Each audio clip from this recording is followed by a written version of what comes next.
Life was peaceful, without any particular issues. My husband and I lived with my mother-in-law, Susan, and everything was fine until it wasn't. This is Mom's land, so it's Mom's property, right? Then you two should just leave. Susan's beloved daughter-in-law, Emma, was a spoiled brat. Influenced by Emma, Susan started to change, and our peaceful life quickly fell apart. The two of them stole the simple happiness my husband and I had. Their eventual downfall seemed only fitting. My name is Betty. I live with my husband, John, and Susan. We started living with Susan after my father-in-law, David, passed away. John and I were concerned about Susan living alone, so we had no complaints about the arrangement. We even built a new, accessible home on the in-laws' land, thinking about future caregiving needs for Susan. We built a house that is fully barrier-free, so it will be ready for the future. John and I funded the construction, but the land originally belonged to David and is now Susan's. We had no complaints about this, and we're content with our lives. That is, until recently. She's coming back. I'm so thrilled. Susan was talking about Emma, John's sister. Emma had moved abroad after getting married and had been out of touch. She's back now because of a divorce, and Susan couldn't be happier. But to be honest, I don't have very good feelings about Emma's return. It was the same with John. The reason is simple. I haven't heard from Emma until now. She hadn't even attended David's funeral or called us. Of course, considering that Emma was living overseas, this may be inevitable. Her first words after hearing about David's death were, "Do I get some of Dad's inheritance?" It was hard to feel good about Emma, and it was surprising that Susan was so happy about her return. Susan has always been soft on Emma. I'd never seen her complain about anything Emma does. Well, as long as it doesn't affect us, let's just ignore it, John said, somewhat resignedly. Emma rented a house nearby, so we thought it wouldn't be a big deal. I was concerned about Susan, but since Emma hadn't done anything directly to us, we decided to go along with John's opinion. However, John, Mom, I came to visit again today. contrary to our wishes, Emma started coming over frequently. She didn't work and just lazed around all day with Susan, thanks to the divorce settlement she received. Susan, who used to help with chores, stopped doing so. She seemed too busy taking care of Emma, even ordering me around like, "Betty, Emma wants cookies. Go buy some now." I'm not a stay-at-home wife. I have a part-time job. Yet, I couldn't stand having to spend my few days off catering to Susan and Emma's whims. I once confronted Susan directly, saying, "Look, I don't want to be rude, but this is our home too. Can you maybe cut down on how often Emma comes over? Otherwise, John and I can't really relax here." But Susan shot back, "This is my property, isn't it? You and John built your house here, so stop complaining. Besides, this is also Emma's parents' house, so why are you being so mean?" It's true, we can't argue when she brings up the land ownership. So we've just been ignoring the situation with Susan and Emma. Neither of them listens to John's complaints. Either they do whatever they want. "Betty, I'm hungry. Make lunch now." Emma says this like it's a given, and if I don't move, "Betty, hurry up. Didn't you hear Emma says she is hungry?" Susan scolds me for not moving. I've reached my limit. John, too, seems fed up and decides to talk to Susan and Emma despite his exhaustion from work. "Mom, Emma, you two have been way out of line lately. Betty is my wife, not your servant." John sternly addresses the two of them in the living room. But Emma retorts, "Well, this is my parents' house, right? What I do here has nothing to do with you, bro." Besides, Betty is family, and family helps each other out. And Susan chimes in, "Exactly. Emma just got divorced and is tired. Stop complaining." Emma has been back for weeks now and apparently is still tired, even though she doesn't work and mostly stays at our house. I'd love to know what she's so tired from. John is also at a loss with their unrepentant attitudes. It must be incredibly stressful. This may be Emma's parents' house, but it's also mine and Betty's home. Emma, you have your own house, right? Both of you are old enough to stop being so spoiled. But they both look displeased. They act as if they shouldn't have to hear this, saying things like, "It's weird to have to be considerate in your own parents' house." Or, "Emma will always be my adorable daughter." It's all complaining. John, realizing that talking won't help, raises his voice. I hate to say this, but this is the house that Betty and I built. We may not own the land, but we pay the property taxes. If you keep things up, you'll have to leave. Susan, who usually claims the land as her own, is finally silenced. But Emma says, "You'd say that about your own sister's parents' house? You're the worst, bro. Don't blame me for what happens next." And she storms out. Susan leaves after getting a message from Emma. After they're gone, John says, Sorry about that. It's awkward. But Mom will probably come back soon. We can talk it out then. We agree to wait for Susan's return. But we never imagined Susan and Emma would take such drastic actions. A few days after Susan followed Emma, John and I were living peacefully. Then suddenly, a ton of packages arrived. Confused as we hadn't ordered anything, Emma and Susan show up. "We decided to make this house ours. You guys need to leave now." John and I are dumbfounded. Did they forget what was said when they were kicked out before?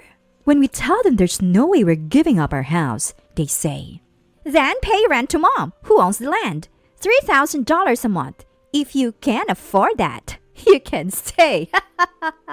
I couldn't believe what I was hearing. No way. This is just too much. We're the ones who built this house in the first place. Why should we have to pay rent to live in a house we built ourselves? As John and I left speechless, Emma, misunderstanding the situation, continues with a smug look on her face.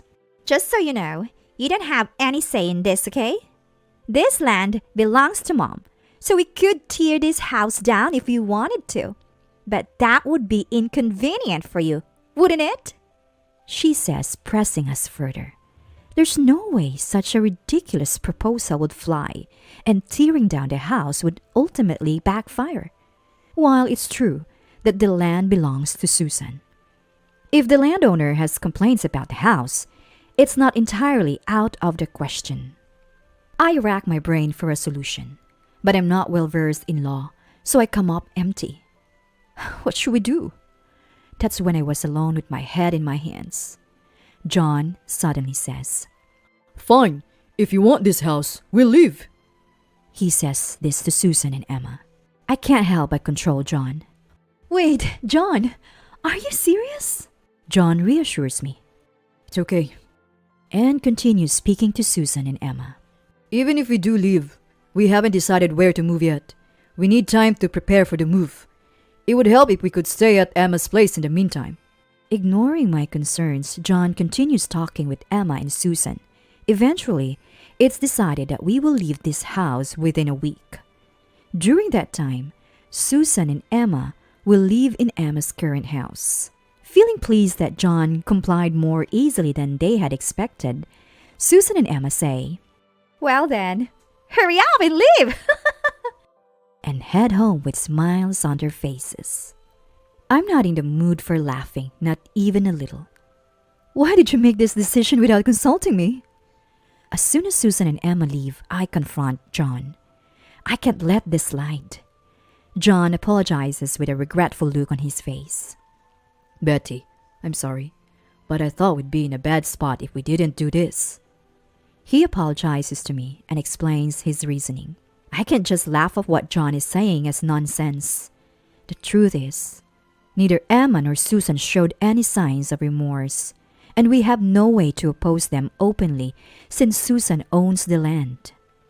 Even if we could secure the rights to the house, we'd still have to live with Emma, and the rift between us and Susan and Emma has only deepened, making life even more difficult. To endure their whims for the rest of our lives as a couple, I can't accept that. We'd break before they do. I somehow understand John's point, but we only have a week until we have to move. It's hard to switch gears But faking cheerfulness is better than this gloomy atmosphere. So, I muster up a bright voice and ask John, I get what you're saying, John. I can't agree, but I understand. So, what's the plan? do you have a new place lined up? John immediately replies, I thought something like this might happen ever since Emma started hanging around. I know a place we can rent, so we won't need a full week to move. I wish he'd told me that sooner. My minor complaint vanishes with his assurance that he didn't want Susan and Emma to catch on. He adds, But I don't want to just hand over the house. We've got stuff to do before we leave. It's going to get busy. I didn't have the energy to respond to John's enthusiasm. A week later, our move is complete, and we've contacted Susan. We're ready to move out, so come over as soon as you can. Within an hour, Susan and Emma show up. They're both footloose, probably because they don't work, and no doubt thrilled that the house will soon be theirs. They arrive almost dancing with joy, but when they see the house, they're utterly shocked. Well, it's no surprise, because... Why is the house gone? Yes, the house they were planning to take from us today is gone. What's going on, big brother? Why is the house gone? Explain! Emma is freaking out and Susan is still in shock behind her. Ignoring Susan for a moment, John answers Emma's question. Why? Because it was our house, so we demolished it. What more is there to say? John says this with a cool expression. Emma, on the other hand, raises her voice, her face turning red. That's not the point. This land belongs to Mom, right? That means the house built on it is also Mom's. How could you demolish it without permission? John laughs out loud at Emma's furious rant. We could demolish it because it was allowed, right? Think for yourself for once. I own the house, not Mom. We'll hand over the land as promised. No complaints, right? Emma is at a loss for words at John's response. Finally, Susan speaks up. This is too much. Are you telling your own mother to live in a place like this? We have nowhere to go because Emma already moved out. Facing Susan's outcry, John looks at her with a cold gaze. What are you talking about? You were planning to do the same to us. If I hadn't asked for time to prepare for the move, you would have kicked us out immediately. Why should we give up our house for people like you? Enough with the selfishness. At John's words, both Susan and Emma look down, their faces turning pale. There's nothing wrong with what John said, so it's only natural they can't agree back. What they tried to do to us has simply come back to haunt them. What goes around comes around. Even a child knows that. Just when I thought Susan would keep looking down, she raises her face to look at me. What do you think, Betty? This can't be right, can it? Tell John. Susan pleads and Emma chimes in. Yeah, you guys found a new place to move to, right? Let us live there with you. You think that's fair, don't you, Betty? They're saying things that make no sense.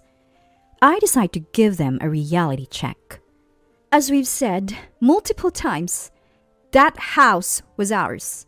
We agreed to demolish it, so there's nothing I can do for you. Stunned, they listen as I continue. Besides, why would we let you into our new home? Both John and I have been put through the ringer by you two. You tried to take our house using the land rights as leverage. If you take someone's house, you can't complain if yours is taken. I think this empty land is more than enough for the two of you. After telling them that, John and I left a devastated Susan and Emma and returned to our new home. After losing their home, Susan and Emma found themselves saddled with property taxes, which we had been covering until now. But it only makes sense that they take on this responsibility. The land Susan inherited from David is in a prime location, so the property taxes are steep. To make matters worse, Susan only has her pension, and Emma is relying solely on her divorce settlement. I've heard they had no choice but to let go of the property because they couldn't keep up with the taxes. Now they're renting a place, and both have had to find jobs. Their lives are a far cry from the entitled days when they used to mooch of us. As for John and me, we did have to sell our home, but thanks to John's connections, we moved into a fairly spacious new place. It feels smaller compared to our previous home, but it's more comfortable now that Susan and Emma are out of the picture. The stress has lifted, and our relationship as a couple has greatly improved. In the end, it seems Susan and Emma were never really family to us. Looking ahead, John and I will probably have children. When that time comes, we plan to raise them to be considerate of others, using Susan and Emma as cautionary tales.